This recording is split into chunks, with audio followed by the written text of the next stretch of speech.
જય માતાજી, જય શ્રી કૃષ્ણ ફ્રેન્ડ્સ। તો આજે મેં ભાવનગરની ફેમસ દાળ પૂરી બનાવી હતી। સવારના નાસ્તામાં ભાવનગરીઓનો ફેવરેટ નાસ્તો છે।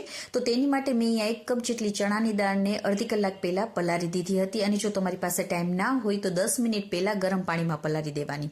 પાણીને કાઢી અને કુકરમાં લઈ લઈશું। સાથે આપણે પાણી નાખી દઈશું, જરૂર મુજબ મીઠું અને હળદર નાખવાની છે।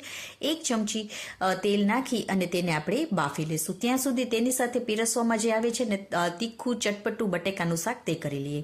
તો તેની માટે મેં પહેલેથી જ બટેકાને બાફી લીધા હતા। તો તેને આપણે છાલ ઉતારી લેશું અને તેને મીડિયમ સાઇઝના કટકા કરી લેવાના છે। હવે તેના વઘાર માટે આપણે 2 ચમચી તેલમાં ગરમ કરી તેમાં આપણે આખું જીરું નાખી દઈશું। સાથે આપણે 1 મીડિયમ સાઇઝનું ટમેટું નાખી દેવાનું છે અને સાથે આપણે તેમાં મીઠું અને હળદર નાખી દઈશું, જેથી કરીને ટમેટા આપણા એકદમ સરસ એવા ગળી જશે। હા, મેં અહીંયા 2 મીડિયમ સાઇઝના ટમેટા નાખ્યા છે, કારણ કે આપણે આ રસાવાળું શાક છે તે ઘટ બનાવવાનું છે માટે। હવે આપણે ટમેટા ગળી જાય ને પછી લાલ મરચાંનો પાવડર અને ધાણા જીરુંનો પાવડર એડ કરી દેવાનું છે અને તેને પણ આપણે થોડી વાર માટે કૂક કરી લેવાનું છે। તે પણ કૂક થઈ જાય એટલે આપણે જે બટેકા બાફેલા છે તેના કટકા કરેલા છે તે નાખી દઈશું। એકવાર તેને આપણે મિક્સ કરી લેવાનું છે અને આપણને પાણીની જેટલી જરૂર પડે ને તેટલી જ કરવાનું છે, કારણ કે આપણે પતલો રસો નથી કરવાનો, આપણે તેનો ઘટ રસો કરવાનો છે માટે। હવે તેમાં આપણે જરૂર મુજબ પાણી નાખી દેવાનું છે। હવે પાણીને આપણે થોડી વાર માટે પહેલાં ગરમ કરી લેવાનું છે। પાણી ઉકળવા માંડે ને એટલે આ જે આપણે બટેકા છે ને તેના 2-3 ફોડવા હોય ને, જે બટેકાના ફોડવા, તેને આપણે આવી રીતે મેશ કરી લેવાનું છે, જેથી કરીને આનો રસો એકદમ સરસ એવો ઘટ થઈ જશે। થોડી વાર ઉકળવા દેવાનું। તો જો રસો આપણો ઘટ થઈ ગયો છે અને રેતા રેતા ઠંડુ પડશે ને તે એકદમ એવો ઘટ રસો થઈ જશે। તો આપણું બટેકાનું શાક રેડી થઈ ગયું છે। ત્યાં સુધીમાં આપણી ચણાની દાળ પણ સરસ બફાઈ ગઈ છે। તો હવે 2 ચમચી તેલમાં આપણે તજ અને લવિંગ નાખી દેવાના છે, સાથે રાઈ અને જીરું નાખીશું। રાઈ સતળાઈ જાય, ચટકારા બોલી જાય પછી આપણે હિંગ નાખી દઈશું। સાથે 1 મીડિયમ સાઇઝની ઝીણી સમારેલી ડુંગળી નાખવાની છે। તે સતળાઈ જાય પછી આદુ મરચાં લસણની પેસ્ટ નાખી દેવાનું છે, તેને પણ થોડી વાર માટે સતળાવા દેવાની છે। તે સતળાઈ જાય એટલે લાલ મરચાંનો પાવડર અને ધાણા જીરુંનો પાવડર નાખીશું। આપણે મીઠું અને હળદર બાફવામાં નાખેલી છે માટે જરૂર મુજબ જ આપણે પછી નાખીશું।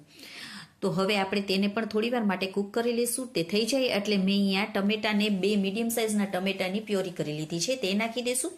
અને આ મસાલા પૂરતું જ આપણે થોડું મીઠું નાખીશું, કારણ કે આપણે મીઠું બાફવામાં નાખેલું છે માટે આપણે જરૂર લાગશે તો પછી પાછળથી આપણે નાખી દેવાનું। હવે ટમેટાને પણ આપણે કૂક કરી લેવાના છે। તો ટમેટા આપણા એકદમ સરસ એવા કૂક થઈ ગયા છે। તો હવે આપણે જે ચણાની દાળ બાફેલી છે તેને નાખી દેવાની છે અને જરૂર લાગે તેટલું આપણે થોડું પાણી એડ કરીશું, કારણ કે આ ચણાની દાળ આપણી થોડી પતલી હોય છે માટે। અને મારે અહીંયા ખજૂર આંબલીની ચટણી પડેલી હતી, તો 1 ચમચા જેટલી મેં નાખેલી છે। અને તમારી પાસે ના હોય તો તમારે લીંબુનો રસ નાખી દેવાનો અને સાથે ગોળ નાખી દેશું।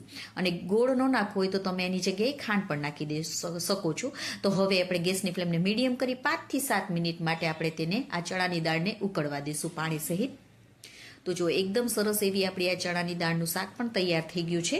તો હવે આપણે ગેસની ફ્લેમને બંધ કરી દઈશું। ઉપરથી આપણે કોથમીરને પણ સ્પ્રિંકલ કરી દઈશું। તો તમને દેખાડું, જો એકદમ સરસ એવી રસો પણ થોડો એક ઘટ થઈ ગયો છે।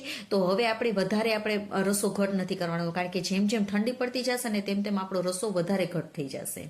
તો આપણી ચણાનું દાળનું શાક તૈયાર થઈ ગયું છે। તમે બટેકાનું શાક નહીં કરો, આમ નામ કરશો ચણાની દાળનું શાક તો પણ સરસ લાગશે। હવે તેની સાથે ખાવા માટે ની પૂરી કરી લઈએ। તેની માટે 1.5 કપ જેટલો મેં ઘઉંનો લોટ લઈ લીધો છે। જરૂર મુજબ મીઠું અને 2 ચમચી તેલ નાખી બધાને આપણે મિક્સ કરી લેવાનું છે। હવે જરૂર મુજબ આપણે પાણી નાખતા જશું અને તેનો આપણે કઠણ લોટ બાંધવાનો છે। જે આપણે પૂરીનો લોટ બાંધીએ છીએ તેવો જ કઠણ લોટ બાંધી લેવાનો છે। હવે તેને આપણે 5 થી 5 મિનિટ માટે આપણે એકદમ સરસ એવા મસળી લેશું, જેથી કરીને શું થાય, મસળાઈ જશે ને તો તમારી જે પૂરીની કિનારી છે ને એ બિલકુલ પણ ફાટશે નહીં। તો 5 મિનિટ માટે તો આપણે મસળી જ લેવાનો છે।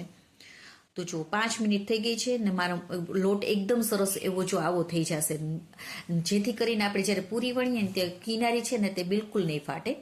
હવે આપણે એક સરખા આપણે લુવા કરી લેવાના।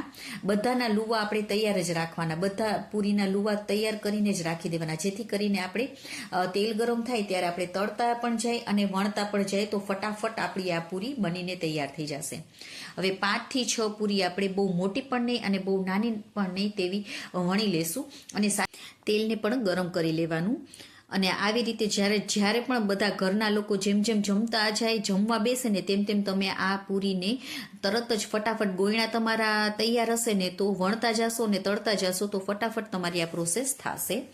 હવે તેલને આપણે ફૂલ ગરમ કરી લેવાનું છે. એક પૂરી નાખીને જોઈ લેવાની. જો આ એકદમ સરસ એવી ફૂલે છે, મીન્સ કે આપણું તેલ એકદમ સરસ એવું ગરમ થઈ ગયું છે. જો તમારું તેલ થોડું પણ ઠંડુ હશે ને તો તમારી પૂરી ફૂલશે નહીં અને તેલ તેમાં ભરાઈ જશે અને બહુ ઓઇલી લાગશે. માટે તમારે તેલને ફૂલ ગરમ કરવાનું. જ્યારે પણ તમે ફૂલકા પૂરી બનાવો ને ત્યારે તેલને તમારે ફૂલ ગરમ કરીને જ તળવાની, તો તમારી બધી પૂરી એકદમ ફૂલીને દડા જેવી જ બનશે. તો જો આપણી બધી પૂરી એકદમ સરસ એવી ફૂલીને દડા જેવી બને છે.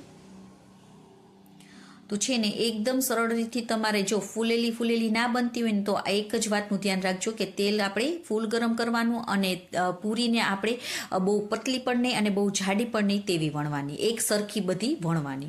તો આપણી દાલ પૂરી તૈયાર થઈ ગઈ છે. ભાવનગરનો સવારનો નાસ્તો જ્યાં પણ તમે લારીમાં જુઓ ને તો સવારે તમને આ દાળ પૂરી તો ચોક્કસથી મળશે. અને હા, જો તમને આ મારી રેસીપી ગમી હોય તો પ્લીઝ લાઇક કરજો, મારી ચેનલમાં નવા હોય તો સબસ્ક્રાઈબ પણ કરજો ને તમને મારી રેસીપી કેવી લાગી તે કમેન્ટ કરીને પણ કહેજો. ઓકે ફ્રેન્ડ્સ, બાય, જય માતાજી.